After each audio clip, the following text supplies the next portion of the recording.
All right, YouTube, with only days to go until the Republicans' convention, it looks like Trump has focused in on a very, very small number of people as possible VP picks, 5 of them specifically. And they are General Michael Flynn, Mike Pence, Jeff Sessions, Chris Christie, and Newt Gingrich. I strongly recommend, if I could give one bit of advice to Trump and have him follow it, like he would see my video, it would change his mind and make up his mind for him.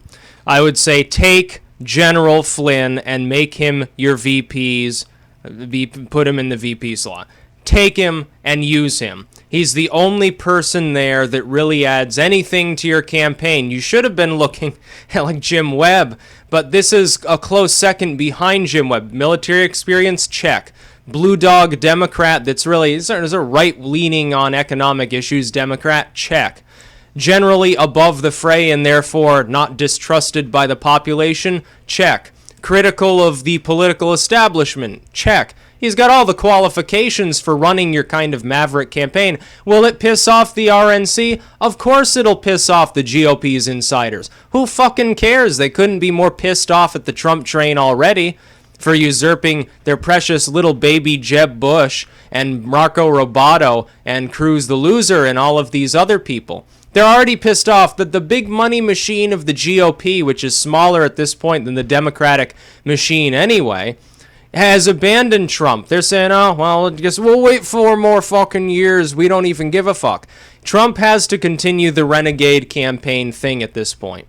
He could try an insider, but the problem is the other people there that are insiders, none of them really either bring anything to his campaign, and at worst, they're going to be a detriment. If Trump chooses Chris Christie to be his running mate, attack dog as he may be, it adds nothing from the point of geopolitics. He's from New Jersey. He's from the same region Trump's in, heavily blue region. The odds of Trump making an inroad into New Jersey is fairly slim. It doesn't matter that he's from New York City. He needs to focus on the Rust Belt. Newt Gingrich, deep southern sort of southern gentleman with a tobacco plantation. What the fuck does that help him? Yeah, okay, Newt Gingrich would be on the fringe of tolerability simply because he's seen as the anti-Clinton. He's kind of outdated, kind of a chucklehead, goofy sort of looking dude. He's kind of got a relaxed persona, sort of like the televangelist on Downers or something like that. Okay, Newt Gingrich, kind of tolerable. Jeff Sessions. Most people don't know a goddamn thing about him, so I guess that doesn't hurt his campaign, but I can't see what it adds to it. Yeah, he got on the Trump train early. Okay, you're going to carpet bag him in as your VP. Give him some other position. That's fine, but don't put him in as your VP and expect him to go out and debate whoever the fuck Hillary chooses. Mike Pence maybe 8 years ago would have been just fine, but Mike Pence now is a shadow of his former self. He's not generally well-liked anymore in his home state. Yeah, he's a Rust Belter. That's great, but he's not like Kasich. He's not very popular in his home state. He's seen as a fringe Tea Partier who barely won re-election. Not a great choice. In fact, at this point, I said before that Newt Gingrich would be down just above Chris Christie. He'd be like second to last. Now it'd be Mike Pence. Christie is still the worst. Christie is the absolute dregs of what Trump has to choose from. And if he chooses Chris Christie, there is a high chance I will get back off the Trump train because it'll show me that he's cuckoo. If he chooses Mike Pence, I will say, I can't honestly envision this kind of Tea Party moralist segueing into the presidency because Trump had a stroke or a heart attack. It'll be a Sarah Palin effect all over again. That's going to be a major problem if he chooses Mike Pence. Forget about the fucking fact that he's from the Rust Belt. It doesn't matter. Sessions and Gingrich, okay, tolerable, mediocre, not adding much to the campaign, but I suppose not a great detriment. Although the Clintons and Gingrich will go at it like wolves, it'll certainly distract from Trump's rallies, so I don't know what the point would be. And it certainly doesn't add any new states into the mix, because the Deep South is already heavily in Trump's favor, so what's the point? That leaves General Flynn. He's got all the qualifications that I would want to see in a VP. He's not a severe partisan. In fact, he's been a Democrat most of his life. He's not from a generally political background. He's from a generally military background. If he wants to keep the renegade campaign going, great choice. It will certainly... who within the RNC Here's the other point. All the people within the Republican Party that want to be critical of Trump for all of the things he says and does and all the choices that he makes, why would they suddenly criticize him for putting somebody who's a military general on his ticket? They're not going to, because they need the military vote too when they're up for re-election. They're not going to say a goddamn fucking thing. They'll keep the money flowing at least a little bit. Trump will have no problems, and he'll probably crush Hillary Clinton when it comes general election time. That is the sort of person that he should choose for a VP. Now, I said before, Rand, although a 1 in a million outside chance, was probably the best choice of all he could have made. Jim Webb, which is basically Flynn, let's face it, that would be a close second. Flynn is the best he can possibly do. And if I could get him to listen to one video that I ever made and take my advice from somebody who has, unlike everybody else apparently, correctly predicted how things would continue through most of this election thus far, through the primaries and into what is now a de facto general election, my advice would be take Flynn as your VP. Use him to great effect, because it's obvious. He's going to steamroll whoever Hillary chooses on foreign policy.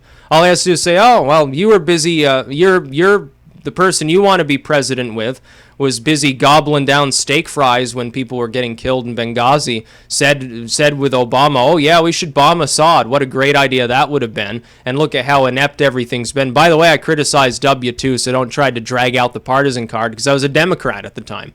Oh, it would throw Hillary for such a loop. She wouldn't know how to deal with it. Michael Flynn would be the absolute best person that Trump can possibly choose out of the people that he's decided to put on the short list anyway. There are others that would have been better that apparently didn't make the cut. That being said, this is the only good person left he has to choose. Sessions would be okay.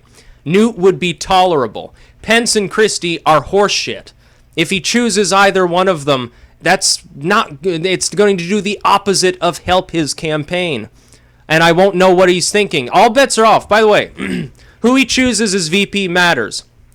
Not as much as the debates, in my analysis. Trump, I believe, will continue to have an advantage, even if he chooses, like, shit-ass Christie. He'll still have an advantage at least until the debates. We have to see how he does at those. If he completely bombs, all bets are off. My expectation is he at least does better than Hillary by a slim margin and probably crushes her in all three debates. But who he chooses as VP, because that person's going to have to do a debate as well, does matter. If he chooses Flynn, he's probably already fucking won the election. If he chooses Sessions, pretty good chance. If he chooses Gingrich, yeah, still a pretty good chance. If he chooses Pence or Christie, again, all bets are off. I won't come out and say, well, I give Trump the advantage or I give Clinton the advantage. I won't even bother, because it'll be impossible to tell. It'll be all riding at that point, because the VP candidate would be so weak and so corrupt, potentially. It would be completely left up to Trump on his own to ameliorate every problem that could possibly arise in his entire fucking campaign. It's suicidal to even consider Chris Christie. Mike Pence, I guess, has at least the redeeming quality of being from a competitive state in a competitive region that's been sapped for jobs. He can make a case going forward, yes, Mike Pence could be my VP. I can't imagine him as president if something happened to Trump, but he can at least make the case for him being vice president. But I don't even see a case to be made on Chris Christie. Honestly, I think Chris Christie would probably stab him in the back just to be president anyway. So beware Trump. Chris Christie, yeah, he may have jumped on early. Maybe you even paid him off to attack Marco Rubio. That's all great, but remember, this is a machine politics individual who is basically like, I guess, a fat male Hillary Clinton anyway. Only a little bit more right-leaning. He's still a corrupt goofball. And nobody in the country is going to take him seriously as a vice president. It'd be a little bit like taking the body of Taft and attaching, I don't know, fucking Jimmy Carter to him in some way, shape, or form, only this time Jimmy Carter wants to lower the tax rate or something. Somebody who's inept, generally seen as a bit of a chucklehead. Maybe just wants to stuff his face. He's not like corrupt in the harmful sense, but obviously, just not, he's a butter-brained individual. Why would Trump bother choosing him? I think my hope is, and my belief is, I think I can take some solace in this. I think Trump just told him he was on the short list to make him feel good because he jumped on the Trump train and then was kind of in the background there for a while. You could tell he didn't like it. You could tell he wanted to be more at the forefront of the campaign, be used as an attack dog. And I think Trump will. Trump will sit Christie on all sorts of people during the campaign, but I hope he doesn't do it in the capacity as vice presidential nominee. I don't think that's a good idea. I think Michael Flynn is the best. Sessions is fine, not as good as Flynn, but fine. And everybody else is, Gingrich is tolerable, and that's about it. And then these other two are just idiots.